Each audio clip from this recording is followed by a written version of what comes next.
Salut tout le monde, c'est Fire, on se retrouve pour une nouvelle vidéo qui change un petit peu. Vous avez vu, on est en grand angle, on est caméra à la main. Là on est un peu dans Everydays pour ceux qui connaissent et qui ont vu dans les anciennes vidéos. Donc dans cette vidéo je vais vous donner 5 conseils pour s'améliorer en VTT. Donc c'est des conseils que j'ai eu un petit peu en demandant à d'autres pilotes et avec aussi un peu ma petite expérience. Donc voilà, on commence tout de suite, c'est parti.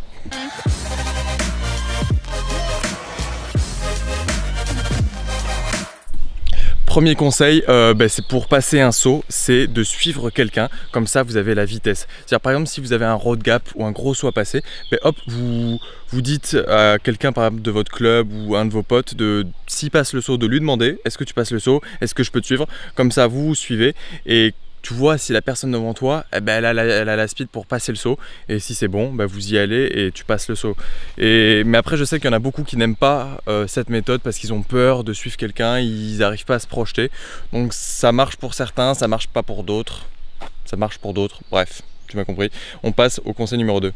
Deuxième conseil, c'est d'avoir un vélo bien réglé avec des pièces même basiques qui sont importantes. Enfin, quand je dis basique, c'est des pièces qui ont l'air pas très importantes, comme par exemple les pédales et les grippes, mais qui sont hyper importantes parce que les pédales et le grip, c'est ce qui te relie au vélo et qui relie le vélo au sol. Donc c'est hyper important d'avoir des bonnes pièces comme ça.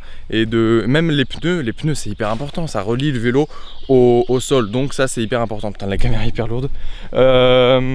Et qu'est-ce que je voulais dire, les réglages comme l'inclinaison des leviers de frein, la façon dont ton cintre il est mis, si ta selle elle est droite ou elle est en arrière, elle est plate, il y a plein de petites choses comme ça qui sont hyper importantes. La pression des pneus, c'est hyper important aussi, d'avoir une bonne pression des pneus, d'avoir des bons réglages de suspension. Donc ça c'est des petits trucs auxquels on pense pas forcément mais qu'il faut vraiment s'attarder si tu veux progresser. Troisième conseil, c'est de rouler sur des pistes différentes avec des gens différents. Là par exemple, moi ce que je fais, c'est pas le top, c'est que je roule tous les samedis à la même piste, à la Grand Combe, avec plus ou moins les mêmes personnes, même si ça varie et des fois c'est pas mal. Et je vois que finalement j'ai pas un niveau qui augmente vraiment et j'ai vu une bonne avancée de mon niveau quand je faisais des compétitions et que je testais du coup des nouvelles pistes. Quand tu vas en bike park, quand tu vas sur des nouvelles pistes de DH, vraiment tu t'améliores beaucoup plus rapidement et beaucoup mieux et ça fait vraiment le taf, c'est vraiment bien et donc vraiment aller sur d'autres pistes avec d'autres gens.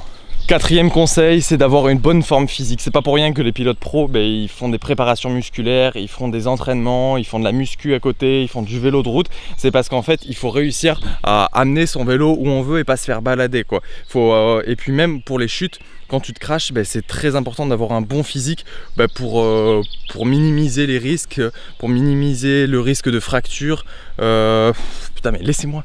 Et avoir un bon physique, pour avoir aussi l'endurance de tenir toute une journée de ride, de pouvoir amener son vélo quand tu fais un saut, de pouvoir le manipuler quand tu fais un pierrier. Enfin c'est hyper important. Et donc encore une fois, pour les chutes, j'entendais dire que y en a, il faut faire beaucoup de gainage parce que faut être gainé sur ton vélo et quand tu fais une chute, d'avoir tous tes muscles qui tiennent le coup pour pas casser un os, quoi. Je sais pas comment l'expliquer, mais la forme physique c'est très important. Faire même du renforcement musculaire, ça peut être bien. Et cinquième conseil, ça va être de visualiser ton parcours. Par exemple, si tu es en plus en mode race, tu le vois souvent, les pilotes pros ils font ça, c'est-à-dire qu'ils ferment les yeux et ils s'imaginent le parcours qu'ils vont faire. Donc savoir où sont les cailloux, où sont les obstacles, où sont les sauts, comment tu vas passer, à quel moment tu vas freiner. C'est plein de petits trucs qu'il faut faire de plus en plus, surtout pour les courses. Moi je le fais que pour les courses et ça t'aide vraiment à voir tout ton parcours, à le mémoriser et du coup être meilleur parce que tu peux tout anticiper, tu sais à quel moment il faut que tu changes ta vitesse pour pouvoir relancer, pour pas te faire avoir. Et donc ça c'est très important aussi si tu veux t'améliorer, surtout en termes de vitesse et même en termes de saut. Ça peut être pas mal de savoir quel mouvement, si tu veux faire un 360, savoir ok je vais me tourner, je vais orienter mes épaules comme ça sur tel, visualiser le saut.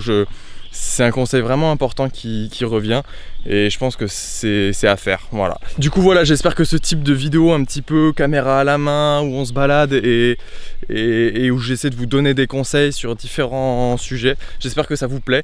N'hésite pas à me le dire dans les commentaires et puis on se dit à la semaine prochaine pour une nouvelle vidéo. N'hésite pas à t'abonner et mettre un petit like si ça t'a plu pour l'algorithme. C'est parti, ciao ciao. Et spoiler, dans la prochaine vidéo je te donnerai quelques astuces pour rouler sans sac à dos quand t'es en VTT.